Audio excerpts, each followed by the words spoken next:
અખિલ ગુજરાત નગરપાલિકા કર્મચારી મંડળ દ્વારા નગરપાલિકાઓના કર્મચારીઓના પડતર પ્રશ્નોના નિરાકરણ માટે સરકાર સમક્ષ રજૂઆત કરી હતી અને સરકારને 15 નવેમ્બર સુધીનું અલ્ટિમેટમ આપ્યું હતું.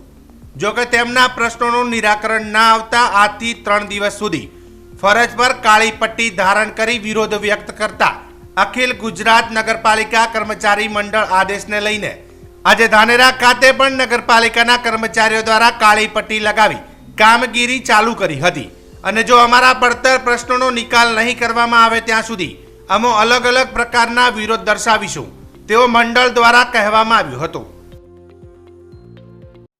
ગુજરાત રાજ્યની 157 નગરપાલિકાના કર્મચારીઓએ સરકારશ્રી દ્વારા જે લાભો આપવામાં આવે છે એ લાભોમાં સમયસર લાભો ન મળવાના કારણે કર્મચારીઓની લડત ઘણા સમયથી ચાલુ હતી. અમે લોકોએ આવેદનપત્ર અગાઉ પણ વારંવાર આપ્યા હતા. આ વખતે ગુજરાત રાજ્ય નગરપાલિકા કર્મચારી મહામંડળે એ 7 દિવસનો કાર્યક્રમ આપ્યો છે. એ કાર્યક્રમમાં આજનો જે અમારો પ્રથમ દિવસ છે, અમારી વિવિધ માગણીઓને લઈને સરકારશ્રીમાં રજૂઆત માટે, તો એમાં અમે કાળી પટ્ટી ધારણ કરી અને કામગીરી કરી રહ્યા છીએ. આવતીકાલે અમે ચીફ ઓફિસરશ્રીને આવેદનપત્ર આપવાના છીએ. એના પછી અમારા કમિશનરશ્રીને આવેદનપત્ર આપવાના છીએ.